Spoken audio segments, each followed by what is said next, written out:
출애굽기 10:10 계시 두 번째 시간 갖도록 하겠습니다. 우리가 지금 성경을 배우고 있는데요. 율법서, 역사서, 시가서, 선지서. 지금 율법서에 대해서 배우고 있고요. 창세기에서부터 신명기까지. 그다음에 시대별로 우리가 봐야 된다라고 말씀드렸습니다. 창조 시대, 두 번째로 족장 시대, 지금 세 번째로 출애굽 광야 시대. 창조 시대와 족장 시대는 창세기에 들어간다고 말씀드렸고요. 이 창세기에서 B4와 F4를 기억하라 말씀을 드렸습니다. B4는 창조, 타락, 심판, 분산, 이렇게 네 가지 큰 사건을 통하여서 후이스가 하나님이 어떤 분이신지에 대해서 좀 잘 가르쳐주고 있고요. F4는 아브라함, 이삭, 야곱, 요셉에 대해서 믿음의 사람 4명을 통하여서 이스라엘 백성들이 어떻게 시작되었고 또한 이스라엘이 어떻게 이루어지는지를 좀 잘 가르쳐주고 있습니다. 그래서 우리 각 사람의 인물의 키워드를 조금 기억하면 좋다라고 말씀을 드렸습니다. 아브라함은 언약, 그 다음에 믿음. 이삭은 순종. 순종에는 항상 고난이 따르기도 합니다. 야곱은 자아, 사명. 요셉은 형통, 용서. 이렇게 좀 키워드로 기억하시면 이 믿음의 사람 4명의 인물들을 조금 이야기들을 좀 핵심적으로 기억할 수 있으리라 봅니다. 이 출애굽 광야 시대에는 4개의 성경책이 들어있다고 말씀드렸습니다. 출애굽기에서 신명기까지. 그래서 이 3개 시대가 이 율법서를 이룬다라고 이렇게 말씀을 드렸습니다. 지금 우리는 출애굽기에 대해서 배우고 있고요. 출애굽기를 우리가 키워드를 보면 10이라고 말씀을 드렸습니다. 앞에 10은 10가지 재앙, 뒤에 10은 10계명. 예, 이렇게 돼서 좀 중요하게 핵심적인 부분들 좀 기억하시면 좋을 것 같고요. 그렇지만 조금 출애굽기를 전체적으로 좀 펼쳐보면 5가지 핵심 키워드로 볼 수 있다라고 말씀드렸습니다. 첫 번째가 준비, 두 번째가 계시, 세 번째가 탈출, 네 번째가 언약, 5번째가 건축. 자, 우리 다시 한번 따라해 볼까요? 출애굽기 5가지 소제목 핵심 키워드. 첫 번째가요, 준비, 두 번째가 계시, 세 번째가 탈출, 네 번째가 언약, 5번째가 건축. 예, 감사합니다. 그래서 누구를 준비시키죠? 하나님의 사람 모세를 준비시킨다고 말씀드렸습니다. 모세가 10가지 재앙을 통하여서, 계시는 10가지 재앙이라고 말씀을 드렸습니다. 10가지 재앙을 통해 출애굽하여, 그죠? 탈출이라는 것은 출애굽인 것이죠. 출애굽하여 어디에 이른다라고 말씀드렸죠? 시내산에 이르게 하여, 그죠? 시내산에서 하나님께 3가지를 받습니다. 첫 번째가요, 언약, 두 번째가 율법, 세 번째가 성막. 그죠? 첫 번째가 뭐라고요? 언약, 두 번째가 율법, 세 번째가 성막 설계도를 받죠. 예, 성막 설계도를 받아서 그 성막 설계도대로 성막을 건축한 과정을 기록한 책이 출애굽기다라고 이렇게 말씀을 드렸습니다. 그래서 이 좀 이렇게 5가지 핵심 키워드를 기억하시면 우리 성도님들 출애굽기를 이해하는데 큰 어려움이 없으리라고 봅니다. 그래서 출애굽기 1장에서부터 4장까지 모세를 준비시키시는데, 하나님의 사람을 준비시킬 때 하나님께서는 반드시 소명하신다라고 말씀을 드렸습니다. 그죠? 택하셔서 그 인생을 부르신다라고 얘기했어요. 그래서 모세야, 모세야, 그죠? 하나님의 우리의 이름을 불러 주셔야 우리는 하나님의 사람이 되는 줄 믿습니다. 내가 하나님의 사람이 되고 싶다고 해서 되는 게 절대 아니에요. 모든 하나님의 사람의 주권은 하나님의 선택에 있습니다. 그러니까 그 무조건적인 선택이에요. 어떠한 조건이 있고, 왜 저 사람 선택하고 나는 선택하지 않아요? 우리는 따질 이유가 없어요. 우리에게는 그런 권리도조차 없습니다. 창조주이신 하나님께서 택하시면 택하신 거예요. 할렐루야. 예, 우리는 그 하나님의 철저한 선택의 주권을 우리는 믿으셔야 돼요. 예. 그리고 그 소명받은 인생에게 뭘 벗으라고 말씀드렸죠? 신을 벗는 행위. 그렇죠? 꼭 기억하셔야 돼요. 그래서 여호수아에게도 신을 벗으라고도 얘기하고, 그래서 룻기를 보았을 때 그 신을 벗는 행위는 그 당시에 내가 가지고 있는 소유물의 주권을 그 사람에게 이전할 때 나의 신을 벗어서 준다라고 말씀드렸고, 그 당시에 신을 안 씻고 다니는 사람 중에 단 한 사람이 있는데 그 사람 어떤 사람이라고요? 노예. 그죠? 그러니까 우리가 하나님 앞에 신을 벗는다는 것은 나는 하나님의 노예입니다라는 것이나 마찬가지라는 거예요. 그 노예는 주권이 없어요.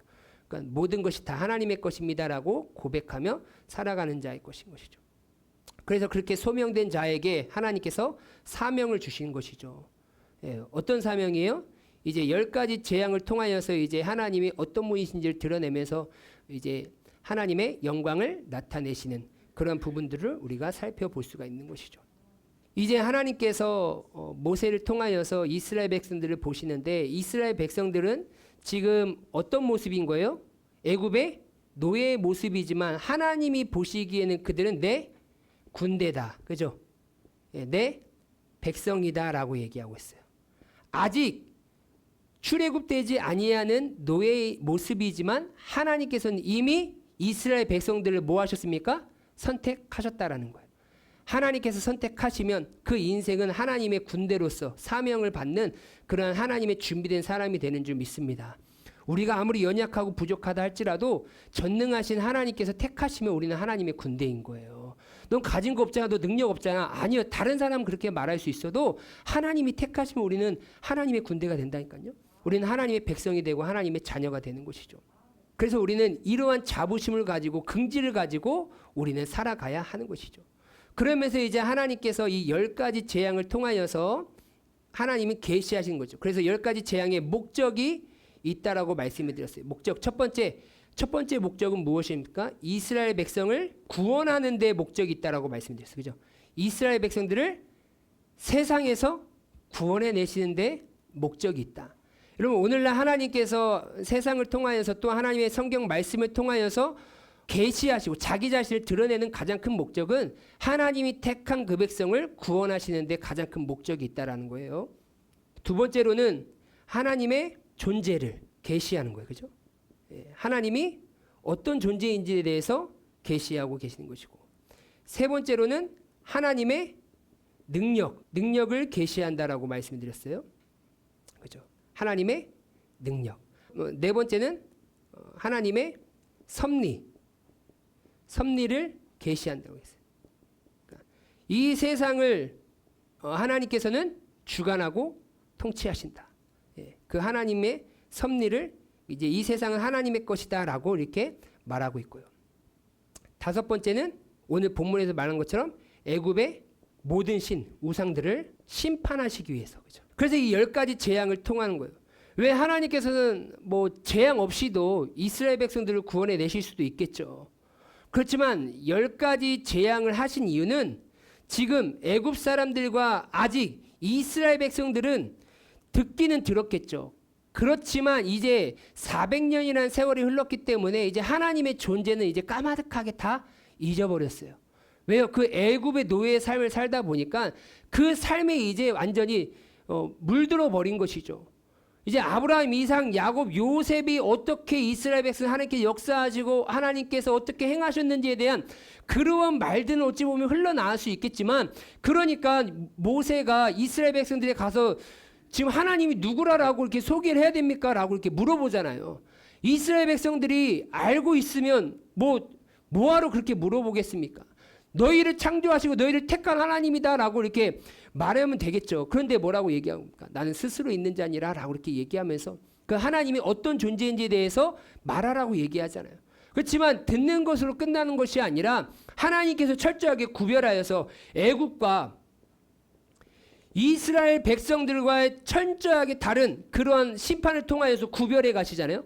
심판도 애굽의 이스라엘 백성들은 내리지 아니하고 애굽 백성들, 애굽 지역에만 내리는 것을 이게 다 눈으로 보는 거예요. 그래서 하나님의 존재를 알고 하나님의 능력을 알고 하나님께서 이 세상을 주관하고 통치하신 그런 섭리들을 다 눈으로 보는 거예요. 여러분, 보는 만큼 아는 거예요. 아는 만큼 내가 행할 수 있는 것인 줄 믿습니다. 그러니까 우리도 많이 경험을 해야 돼요. 여러분, 경험을 해야 내가 아는 거예요. 경험치 않으면 나는 모르는 거나 마찬가지인 거예요. 그러니까 우리도 신앙생활은 하나님을 경험할수록 나의 신앙생활이 더욱더 풍부해지는 거예요. 충만해지는 것입니다. 하나님을 믿는다 할지라도 10년, 20년, 30년, 40년을 믿는다 할지라도 내가 하나님을 경험하지 못하면 나는 여전히 작은 모습으로서 하나님을 섬길 수밖에 없어요. 우리의 신앙이 살아계신 하나님을 경험하는 신앙이 되어서 우리의 신앙이 점점 커져가는 그러한 신앙이 되길 간절히 소망합니다. 그래서 10가지 재앙을 통하여서 애굽의 우상들을 하나님은 심판하시고자 하시는 거예요. 10이라는 것은요, 충만한 수예요.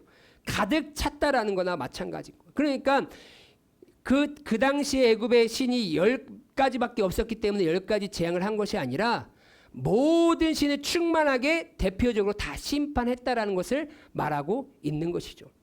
그래서 하나님의 능력이 부족해서가 아니라 하나님은 10가지 재앙 없이도 모든 것을 하실 수 있지만 이스라엘 백성들과 애굽 백성들에게 중요한 거예요. 가장 중요한 것은 무엇입니까? 이걸 통하여서 나 여호와이니라. 내가 여호와인 줄을 알게 하겠다라는 거예요. 그렇죠? 그러니까 여러분 우리가 모든 세상 돌아가는 일들을 보면서 우리는 그냥 인간적으로만 생각하는 것이 아니라 하나님께서 이 세상을 이 세계를 어떻게 통치하시고 이끌어 가시는지를 우리는 하나님의 시선으로 말씀의 눈으로 세상을 볼 수 있는 눈이 열리셔야 되는 거예요. 그래야 하나님께서 어떻게 이 세상을 통치하시는지 믿고 바라보는 것이죠. 아, 이게 여호와이구나 라는 것이에요. 그런 부분들 안에서 우리가 깨닫지 못한다라고 하면 우리는 그냥 육신의 몸으로만 이 세상을 살아가게 되는 것입니다.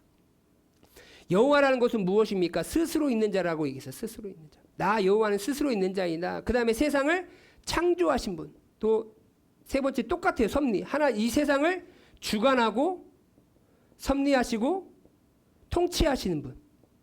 그분이 누구예요? 여호와이니라. 그 당시에 애굽이 세상을 통치하고 주관하는 것처럼 보이지만 여러분 지금 이 나라는 미국에 의하여서 전 세계적인 금리라든지 여러 가지 환율이라든지 좌지우지가 됩니다. 어마어마한 강대국이죠. 그런데 그 미국에 의하여서 움직여지는 거 아니라 하나님께서 미국을 통하여서 또한 다른 나라를 통하여서 이 세상을 주관하시고 섭리하고 계시는 것이죠. 우리는 그 보이지 않는 그 하나님을 신뢰하고 믿고 나아가야 하는 것입니다. 그래서 세상 돌아가는 걸 보면서 아, 역시 하나님은 여호와이시구나 라는 것들을 우리는 믿고 바라봐야 되는 것입니다. 하나님은 스스로 있는 자, 이 세상을 창조하신 분, 이 세상을 주관하고 섭리하시고 통치하시는 분이시다라는 것들을 우리는 반드시 기억해야 합니다. 자, 10가지 재앙.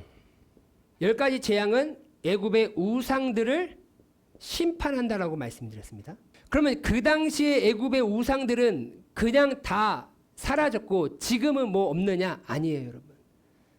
이 성경에 나는 가나안의 그런 가증한 우상들, 문화들, 또한 이 애굽의 우상들, 애굽이라는 것은요, 철저하게 성경에서는 세상을 말합니다. 세상같이. 세상은 지금 공중 권세를 잡은 사탄이 이 세상을 지금 어떻게 해서든지 하나님의 백성들이 쓰러지게끔 이 세상을 교란시키고 혼란스럽게 만들고 어그러지게 만든단 말이에요. 그러한 세상 속에서 우리는 하나님의 자녀로서 소금과 빛의 역할을 감당하며 살아가야 되는 거예요. 할렐루야. 예. 세상과 빛인데 왜 세상의 빛과 소금의 역할을 감당하겠습니까? 그건 말이 안 되잖아요.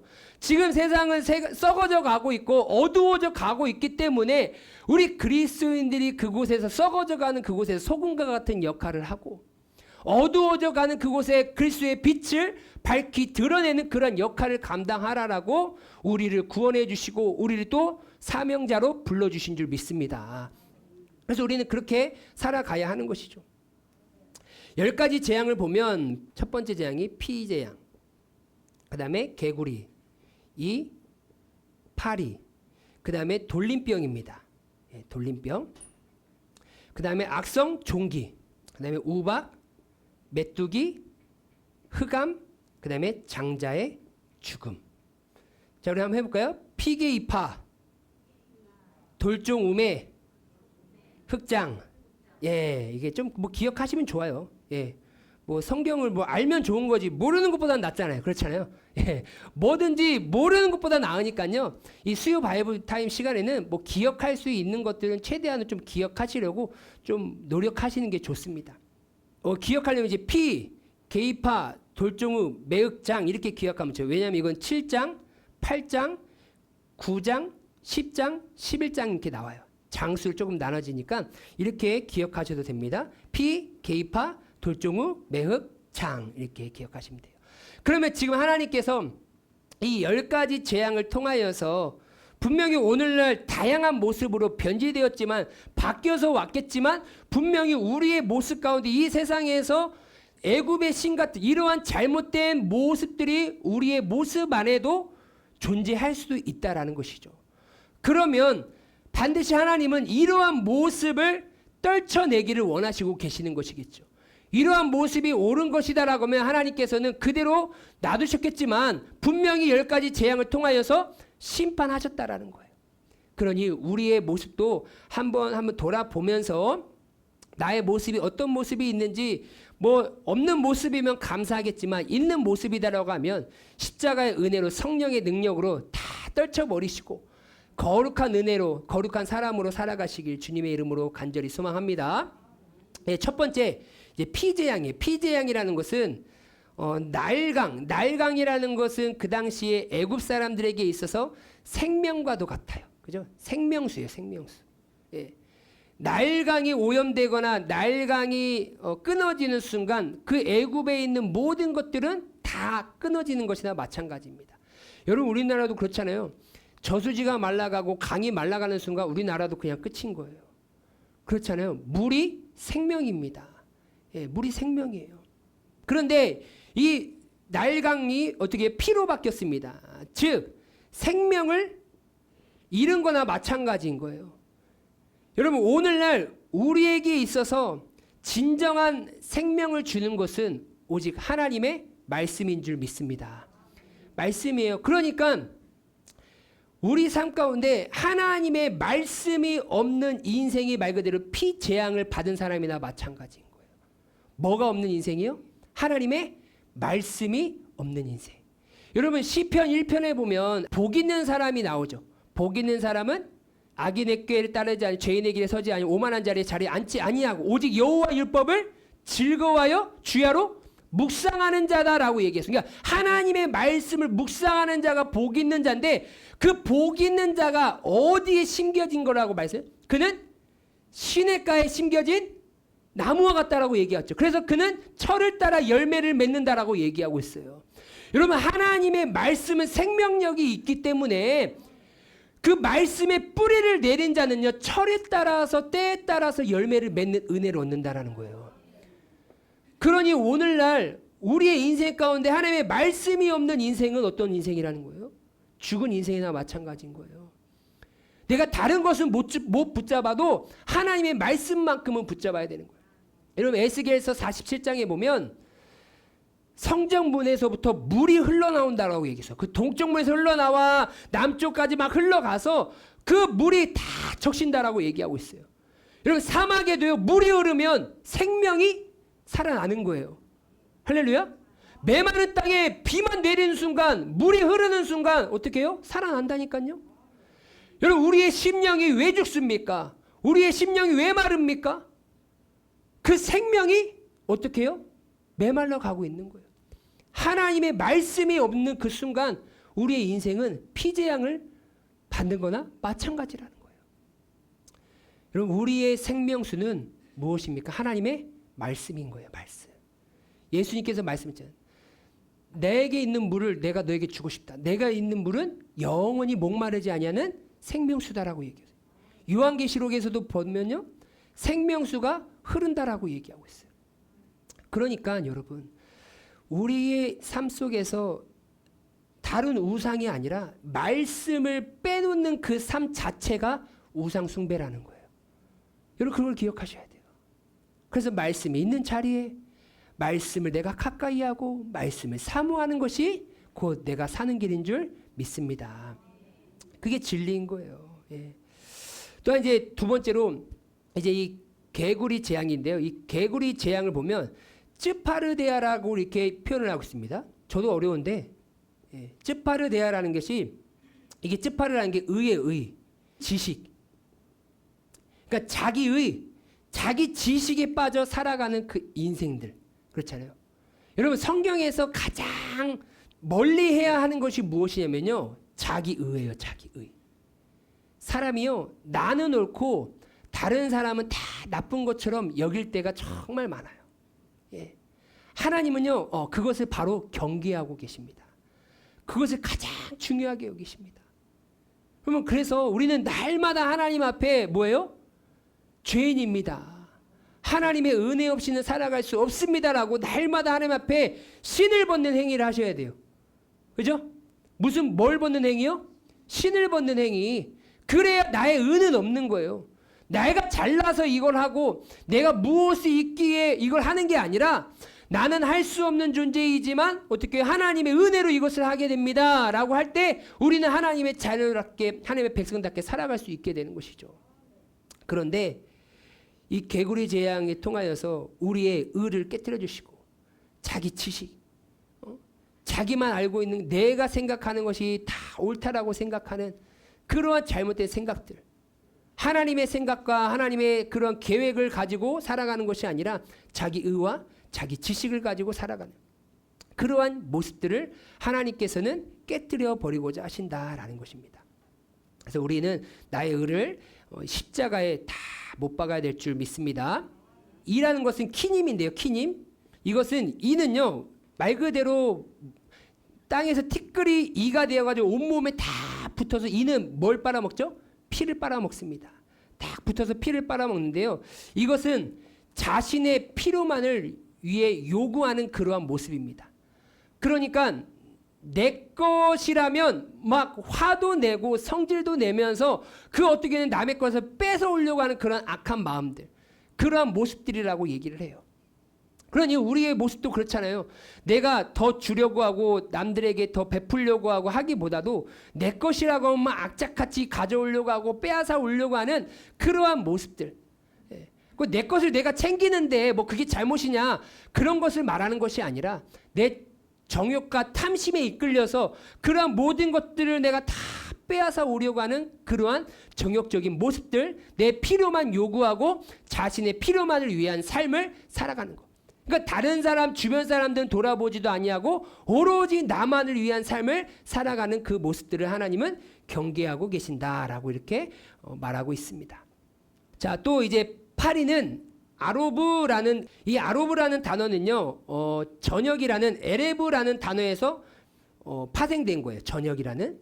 여러분 저녁이라는 건 밤이라는 것은요. 어찌 보면 성경에서는 죄악의 시간, 어둠의 시간, 말 그대로 죄악들이 만연해지는 그러한 시간들인 것이죠. 그러니까 여러분들 우리도 이 세상도 밝을 때보다 어두울 때 죄악들이 만행되어지기도 하는 것이죠. 이처럼 이 저녁이라는 것은 자신의 욕망, 막 즐거움, 육체적인 쾌락, 그 성적인 음란 그런 것에 민감하고 그런 것에 빠져서 살아가는 그런 모습들. 여러분 세상을 한번 보십시오. 정말로 이 세상이 어두워진 그 상황 가운데 혼탁해진 그 상황 가운데 육적인 쾌락에 빠져가지고 음란하게 살아가는 사람들이 너무나 많이 있습니다. 하나님은 그것을 경계하시고 레위기에서도 성적인 음란적인 부분들에 대해서 철저하게 경계하고 계신다는 것이죠. 그래서 그리스도인들은 철저하게 그러한 정욕적인 탐욕적인 삶을 살아가서는 안 된다라고 이렇게 말하고 있는 것입니다. 자, 다섯 번째는 무엇이냐면 이제 돌림병이에요. 돌림병. 데베르라는 거예요. 데베르. 데베르라는 것은 이제 다바르는 이게 말이에요. 말. 이 다바르에서 파생된 게 이 데베르예요. 이 돌림병이라는 것은 가축의 전염병입니다. 이제 옮겨진다라는 것이죠. 그러니까 오늘날 가장 옮겨지기 쉬우고 가장 빠르게 전달되는 것이 무엇입니까? 우리의 말들이죠. 그런데 우리의 말이 선한 말이고 다른 사람을 축복하고 다른 사람을 사랑해주는 그런 아름다운 입술의 말이 아니라 어떻게 해요? 다른 사람을 비방하고 판단하고 정죄하고 욕하고 악한 말들을 통하여서 어떻게 해요? 다른 사람들에게 아픔과 상처를 줄 때가 많이 있다라는 거예요. 여러분 뭐 하나님 믿는 사람들도 그렇게 악한 말을 하시는 분들도 가끔 있기도 하지만 세상 사람들은 무엇입니까? 우리 학생들만 봐도 입에 욕을 달고 삽니다. 제가 우리 채령이 항상 뭐 이제 아직 1학년이라 데려다주고 데리고 오고 막 하는데 가끔 이제 채령이를 기다리고 운동장에서 기다리면요 이제 저학년 애들이 말하는 거 보면요 뭐 욕으로 시작해서 욕으로 끝나요. 뭐 남학생이든 여학생이든 상관없이 그들의 입술이 얼마나 거칠어졌는지 얼마나 악해졌는지 모릅니다. 근데 그러한 이 말에 힘이 있기 때문에 이 말이 전염병처럼 이렇게 다 옮겨 다닌다라는 거예요. 그러니 우리 성경은 늘 항상 말하잖아요. 이 혀에 권세가 있다고요. 그래서 우리는 입술을 조심해야 되는 것이죠. 입술에는 뭐라고 얘기했어요? 항상 감사가 넘쳐나야 되는 거. 할렐루야. 예, 우리의 입술은 날마다 감사가 넘쳐나길 주님의 이름으로 소망합니다. 감사할 때 힘들고 아프고 어려워도 계속 감사만 선포하세요. 그러면요 그 입술대로 고백한 대로 될 줄 믿습니다. 여러분 저도 유튜브로 보다가 우리 입술의 능력이 얼마나 큰지를 알게 됩니다. 암 환자를 많이 다루고 몇십 년 동안 그 암 환자를 다루신 의사 선생님께서 암 환자가 가장 먼저 가져야 될 게 무엇이냐? 긍정적인 마음과 감사의 말을 하라라고 얘기해요. 나는 암 환자가 아니다. 지금 말기여도 내가 뭐 위암이든 무슨 암 환자든 나는 암 환자가 아니다. 난 암 환자가 아니다. 무조건 그렇게 생각하고 그렇게 말하고 선포하고 그렇게 생활하래요. 나는 암 환자야. 난 이제 언제 죽어? 나 이거 언제 나서? 이거 아파 죽겠네. 그러다 죽는데요. 그러니까 정신이 육체를 지배한다라는 말이 있듯이 우리의 입술의 그 고백이 성경이 말한 것처럼 우리가 긍정적인 말을 선포하고 감사의 말을 선포하면 하나님은 우리의 그런 믿음의 말을 들어 사용하신다라는 거예요. 예. 근데 사탄은 뭐예요? 아니야, 너는 암 환자야. 그리고 너 아프다고 해, 난 죽겠다라고 얘기를 해. 그럼 결국에는 어떻게 해요? 영향을 받아서 계속 아프다가 죽는다라고 얘기합니다. 다른 음식도 있고 뭐 운동도 있고 여러 가지 있지만 가장 중요한 게 마음의 상태와 입술의 고백이라고 얘기합니다. 우리의 신앙도 똑같습니다. 힘들고 어렵죠. 때로는 고달프시기도 하시죠. 그렇지만 우리의 마음에 주님이 주시는 평안과 또 우리의 입술의 감사가 선포되어지면 하나님께서는 반드시 우리의 마음과 입술의 고백처럼 우리의 삶을 변화시켜 주실 줄 믿습니다. 그래서 이러한 말의 전염병, 악한 말의 전염병 같은 그런 모습들은 다 떨쳐버리셔야 돼요. 자, 이제 또 종기입니다. 종기는 다바크라는 건데요. 예, 다바크인데 이 종기는 말 그대로 중독을 의미한다라고 합니다. 종기는 몸에 딱 달라붙어서 내 자신을 죽이는 것이나 마찬가지인 거예요. 그러니 오늘날 우리가 하나님을 떠나서 하나님을 외면하고 다른 그 어떠한 것으로 중독되는 그 순간 우리는 죽어가고 있다는 것을 우리는 깨달아야 되는 거예요.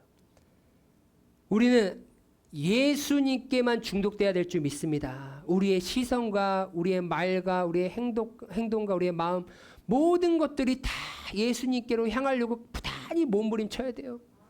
예.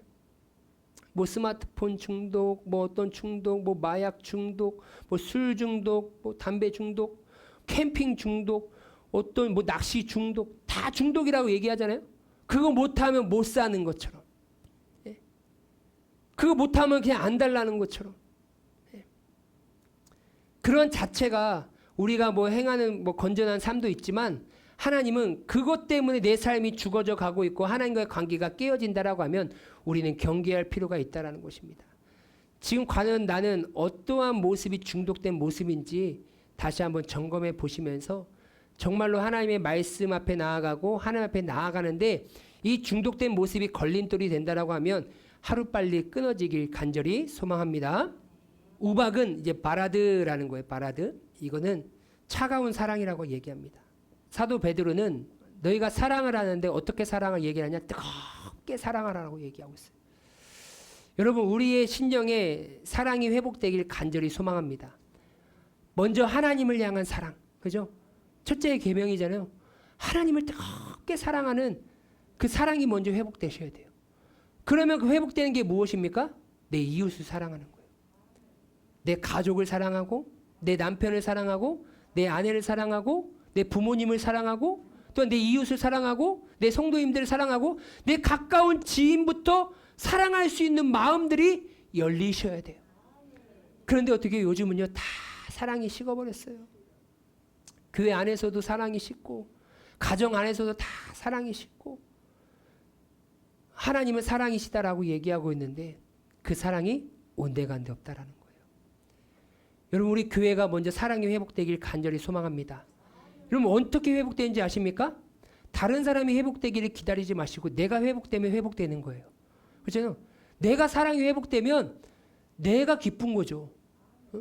근데 나는 사랑이 회복되지 않고 나는 차가운 사랑을 갖고 있으면서 다른 사람이 뜨거운 사랑으로 나를 녹여주기를 간절히 바라지 마시고 내가 말씀을 듣고 깨달았다고 하면 하나님 먼저 하나님을 뜨겁게 사랑하는 마음으로 나를 충만하게 해주시고 그 하나님의 사랑에 힘입어서 이웃을 사랑할 수 있는 그런 뜨거운 마음도 허락해 주십시오라고 간절히 기도하시면 하나님께서 그 뜨거운 사랑을 성도님 삶 가운데 마음 가운데 부어주실 줄 믿습니다. 메뚜기는 무엇이냐면요 아르베라는 거예요. 근데 이것은 어찌 보면 공로예요. 공로. 자신의 공로. 여러분 우박 재앙을 통하여서 이 땅에 있는 모든 곡식들을 다 거의 어찌 보면 다 죽게 만들었죠. 그렇지만 이 우박 재앙으로 끝나지 아니한 뭐 자그마한 새싹이라든지 어떠한 그런 부분들까지 싹 다 멸해버리게 하는 게 뭐예요? 메뚜기 재앙인 거예요. 그러니까 우리나라는 아직 그러한 경험이 없지만 뭐 인터넷이나 우리가 유튜브로 보면 다른 나라 뭐 아프리카나 뭐 남미나 그런 나라 보면 메뚜기 떼가 한번 싹 지나가니까 거기에 있는 나무들이 풀들이 그냥 싹 다 죽어버리잖아요. 풀잎이 싹 없어지잖아요. 그러니까 메뚜기가 엄청나게 태어나요. 그러니까 그 당시에 어떻게 해요? 메뚜기 이 재앙이 메뚜기가 오지 않도록 지켜주는 신들이 있다라는 것이죠. 그러니까 메뚜기를 보내니까 그 신이 지켜주지를 못하는 거예요. 아무런 의미가 없는 것이죠. 여러분 우리가 살아가면서 이 공로라는 것을 정말 조심하셔야 돼요. 한국교회 안에도 이 공로주의가 들어오기 시작합니다.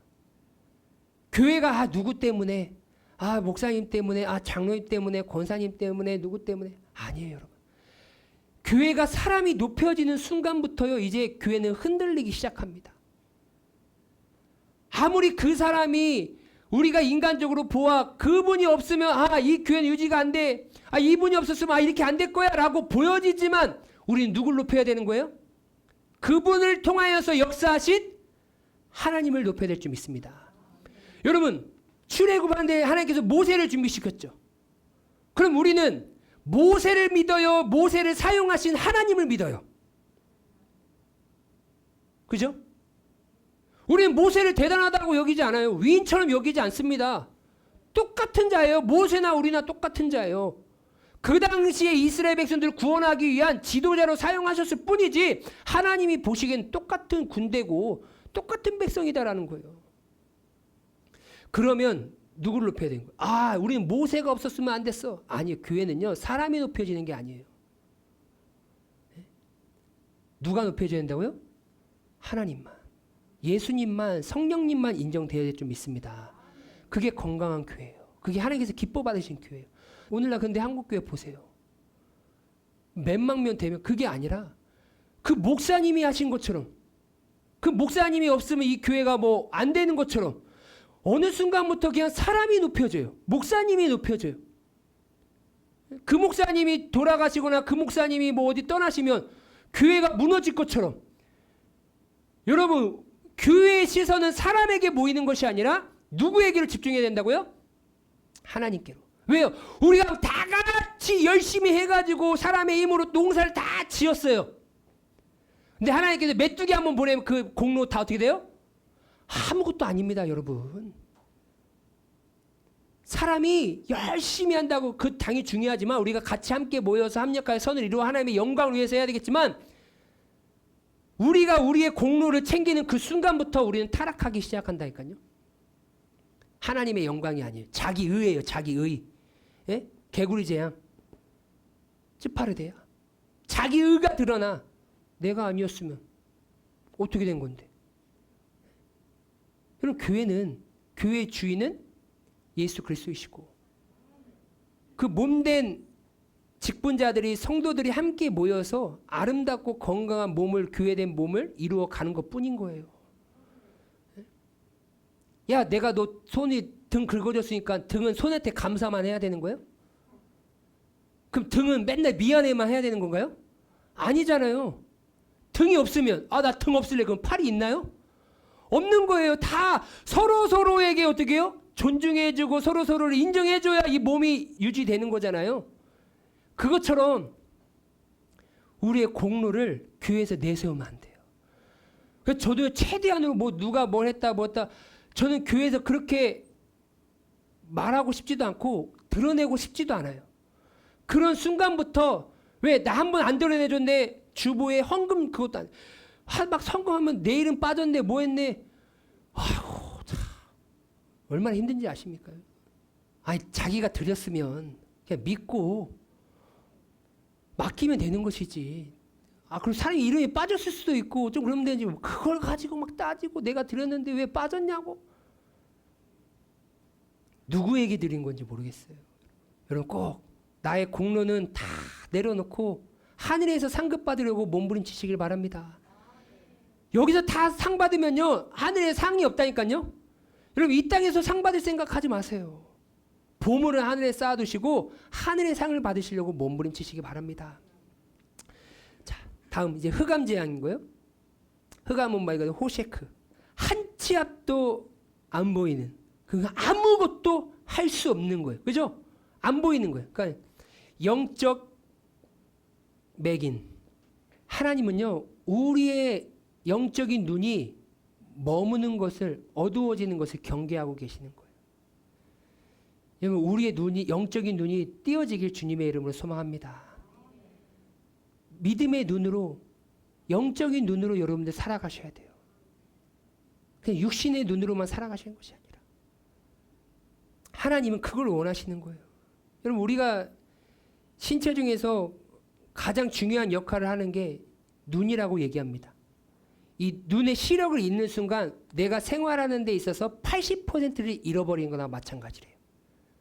뭐 팔 하나 잃던 다리를 잃던 뭐 내 귀가 안 들리던 말을 못하던 그것도 많은 퍼센트를 잃어버릴 수 있겠지만 눈의 시력을 잃어버린 순간 사람이 할 수 있는 그 100% 안에서 80%를 잃어버린 거나 마찬가지래요. 똑같아요. 우리의 신앙생활도요. 나의 영적인 시력이요 잃어버리는 순간 어두워지는 순간 나의 영적인 신앙생활은요 80%를 잃어버린 거나 마찬가지인 거예요. 얼마나 힘들겠습니까? 눈이 안 보이면 뭘 하나 제대로 할 수가 없는 거예요. 돈이 많으면 뭐합니까? 눈 어둡고 막 몸만 좋으면 뭐예요? 제대로 그 시간도 오래 걸리고 빨리빨리도 하지도 못하고 정확하게 하기도 애매한데요.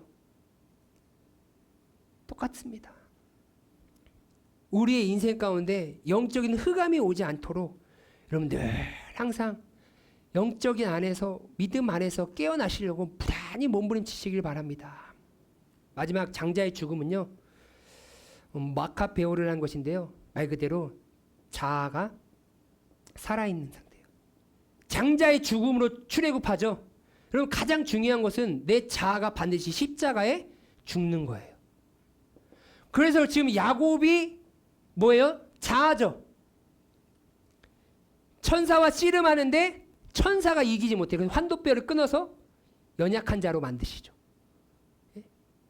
다리 저는 인생으로 만들어요. 무엇인가 의지하는 인생으로. 그래서 이 야곱은 이스라엘로 바뀌면서 이스라엘은 하나님께서 힘을 주어 사는 인생. 그죠? 하나님께 붙들려 사는 인생이 이스라엘이라고 말씀을 드렸어요. 이것처럼 여러분 장자라는 것은 일의 대표성이고 전체를 의미한다라고 말씀을 드렸습니다. 나의 전 존재의 모든 나의 자아가 십자가에 못 박혀 죽어야만이 우리의 인생은 새롭게 변화되기 시작하는 거예요. 이게 죽지 않으면 아무리 이런 거 다 없앤다 할지라도요 어떻게 출애굽하지 못해요. 세상에서 벗어나지 못하는 거예요. 여러분 우리 나의 자아가 십자가에 못 박히고 나는 죽고 예수가 사는 인생이 되길 간절히 소망하시길 바랍니다. 하나님은 그걸 원하시는 거예요. 그거를 이루시기 위하여서 이 장자의 죽음을 이루시기 위하여서 이 땅 가운데 예수 그리스도를 보내셨다는 거예요. 예수가 십자가의 능력만으로 내 자아가 죽을 수 있기 때문에 내가 아무리 죽고 싶다 해도요, 사람은 죽지 않아요. 여전히 내 자아가 살아나죠. 그러니까 내 자아가 살아나면 살아날수록 나의 공로를 챙기기 시작해요. 자기 의를 나타내기 시작합니다. 내 자아가 안 죽으니까. 왜 나를 인정 안 해줘? 왜 나를 안 높여줘? 내가 이렇게 했는데 왜 나를 몰라줘? 그러는 순간 상처만 받고 입속에서는 뭐예요? 원망하고 불평만 나오는 거예요. 여러분, 교회에서 뭐 그다지 인정받을 생각하지 마세요. 높아질 생각하지 마세요. 교회는 인정받는 곳이 아니에요. 하나님을 높이는 곳입니다. 할렐루야. 하나님께 영광 돌리는 곳이 교회예요, 여러분. 세상과 무엇인가 교회는 달라야 되지 않겠습니까? 세상은 사람을 높여준다 할지라도 교회는 내가 더 낮아지고 겸손히 오른손이 한 거를 왼손이 모르게끔 하려고 해야 되는데 어떻게 해요? 오른손이 했으면 내가 다 그냥 전체를 다 드러내려고 그래요. 말 안 해도 알아요, 여러분. 알아서 높여주고 알아서 인정해주고 때가 되면 하나님께서 높여주실 줄 믿습니다. 그것을 기다려야 되는데 왜 나 이렇게 했는데 나 몰라줘? 왜 나 안 챙겨줘? 나 뭐 해줘? 여러분, 교회가 더 그래요, 여러분. 뭐 오늘 교회만 다니셔서 그런 건가? 우리 교회는 그렇지 않으니까. 여러분, 다른 교회 가보면요, 얼마나 그런 문제가 많은지 아십니까? 이러한 10가지 재앙에 우리의 연약한 모습들, 예수 십자가의 은혜로 다 깨어지고 부서지는 은혜가 임하길 주님의 이름으로 소망합니다. 너희가 돌아와서 의인과 악인을 분별하고 하나님을 섬기는 자와 섬기지 아니한 자를 분별하리라.